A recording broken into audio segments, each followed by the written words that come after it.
इस क्षेत्र में गत 5 वर्षों में 1,14,000 घर बने, 4 लाख परिवारों को पहली बार टॉयलेट मिला, 3,50,000 परिवारों में पहली बार नलके का कनेक्शन मिला।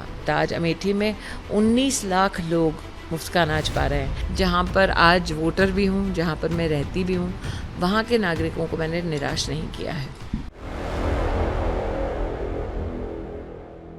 देश की सबसे हाई प्रोफाइल कंस्टिट्यूंसी में से एक अमेठी लोकसभा, जहां से भारतीय जनता पार्टी की प्रत्याशी स्मृति ईरानी ने आज नामांकन दाखिल किया।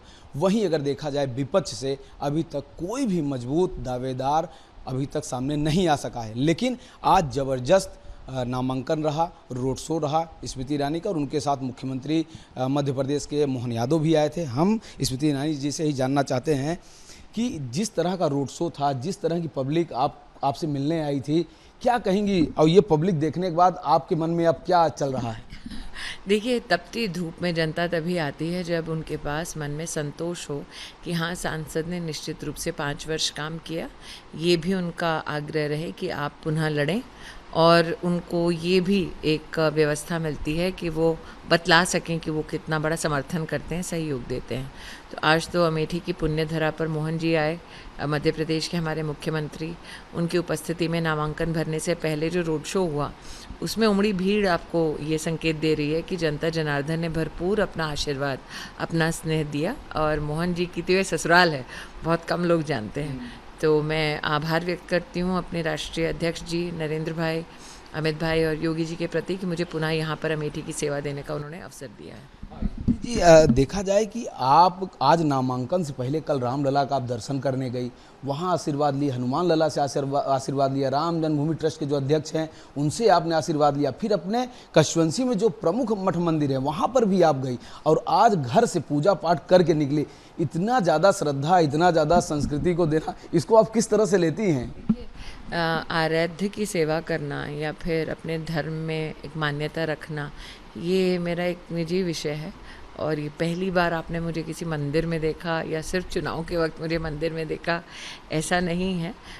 किसी भी कार्य की शुभ शुरुआत प्रभु के चरणों में शीश झुकाकर ही होती है। ये तो मेरा भाग्य है कि मुझे रामलला के चरणों में शीश झुकाने का मौका मिला, वरना कहाँ था हमारे पास ऐसा मौका इस युग में कि प्रभु को हम टेंट से भव्य मंदिर में जाते देखें।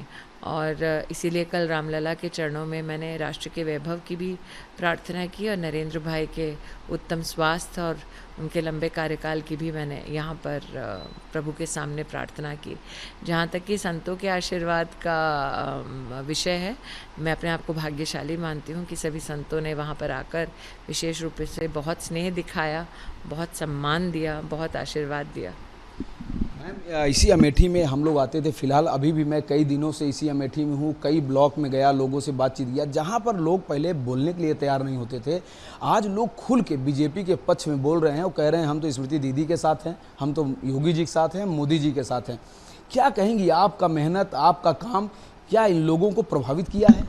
एक सांसद मात्र पूरा काम नहीं कर सकता अगर सरकार सहयोग ना दे।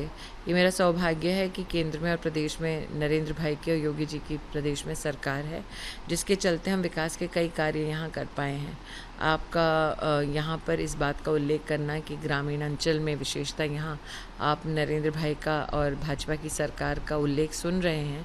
इस क्षेत्र में गत 5 वर्षों में 1,14,000 घर बने, 4 लाख परिवारों को पहली बार टॉयलेट मिला, 3,50,000 परिवारों में पहली बार नलके का कनेक्शन मिला, 1.5 लाख परिवारों को पहली बार विद्युत का कनेक्शन मिला, 2,20,000 परिवारों को पहली बार गैस का कनेक्शन मिला।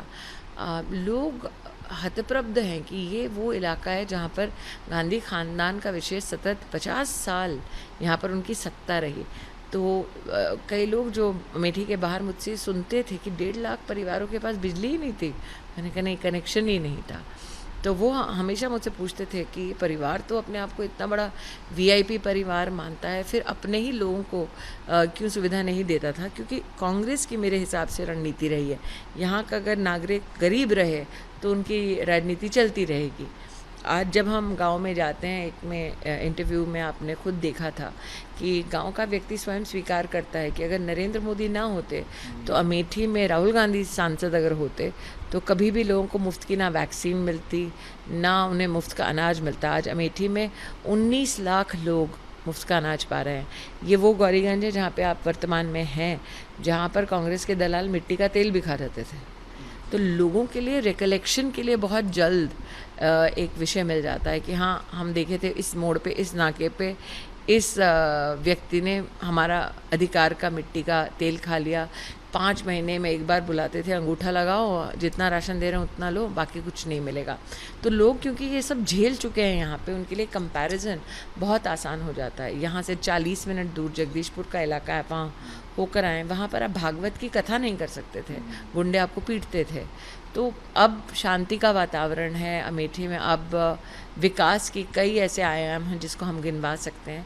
इसीलिए मुख्य रूप से आज आपने उस भीड़ को देखा कि वो चाहते हैं पुनः मोदी जी की सरकार बने और एक कमल का फूल अमेठी में भी खिले।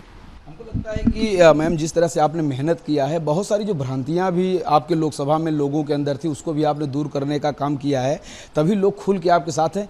एक बात और मैम, जो कांग्रेस की परंपरागत सीट रही हो, 50 वर्षों से इनका अमेठी से नाता रहा हो, रायबरेली से नाता रहा हो, आज सिर्फ और सिर्फ 4 दिन बचे हैं नामांकन के, अभी तक ये लोग उम्मीदवार के नाम की घोषणा नहीं किए हैं। ये नहीं है, कांग्रेस किसको प्रत्याशी बनाता है वो मेरा विषय ही नहीं है।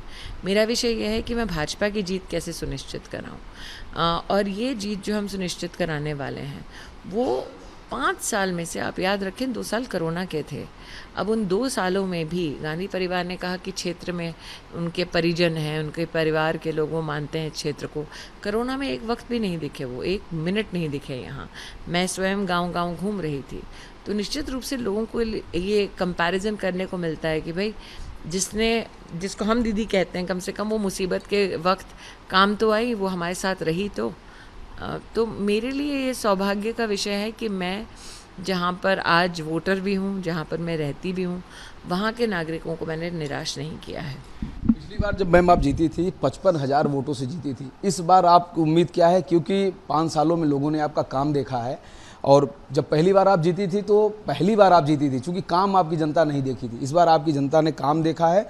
और क्या कहेंगी, क्या इस बार रायबरेली भी आप ले रही हैं? देखिए, अमेठी लोकसभा क्षेत्र में मैं पहली महिला हूँ जो नॉन कांग्रेस जो जीती है। और अमेठी लोकसभा क्षेत्र में पहली बार ऐसा होगा कि भारतीय जनता पार्टी का प्रत्याशी दूसरी बार लगातार जीतेगा। अमेठी नहीं, पूरे देश के इतिहास में ये पहली बार हुआ है कि 19 में हमने कांग्रेस के राष्ट्रीय अध्यक्ष को हराया। तो कई ऐसे इतिहास भारतीय जनता पार्टी यहाँ गढ़ चुकी है, लिख चुकी है। ये भी इतिहास है कि अमेठी में कांग्रेस को प्रत्याशी घोषित करने में कभी इतना समय आज तक नहीं लगा। मैम, रायबरेली के लिए क्या, क्योंकि आप रायबरेली में भी जाती हैं, आपकी एक विधानसभा भी रायबरेली में पड़ती है, तो उसी बहाने आप कुछ न कुछ वहाँ करती रहती हैं, तो क्या उम्मीद है आपको? देखिए, रायबरेली से पिछला जो एक कोऑपरेटिव का चुनाव था वो हम जीते। हमारे ही सलोन के विवेक सिंह हैं जो प्रत्याशी बने, वो जीते। और रायबरेली की मैं 3 साल दिशा कमेटी की चेयरपर्सन रही हूँ, तो शायद इसीलिए अभी रायबरेली भी खाली हो गया है। तो देखिए, आज केंद्रीय मंत्री और अमेठी की जो सांसद हैं, भारतीय जनता पार्टी की प्रत्याशी स्मृति ईरानी ने आज नामांकन किया। ज़बरदस्त नामांकन रहा, बड़ा एक रोड शो हुआ, 3 किलोमीटर का रोड शो लगभग 2.5 घंटे में पूरा हुआ। काफ़ी लोग बढ़ चढ़ के आए थे, और इस रोड शो को देखने के बाद लगता है कि कहीं न कहीं स्मृति ईरानी का जो पलड़ा है वो भारी है, और इसी कारण अभी तक कांग्रेस ने प्रत्याशियों की घोषणा भी नहीं की है। वीडियो जर्नलिस्ट सचिन सैनिक साथ राघवेंद्र पांडे, रिपब्लिक भारत, अमेठी।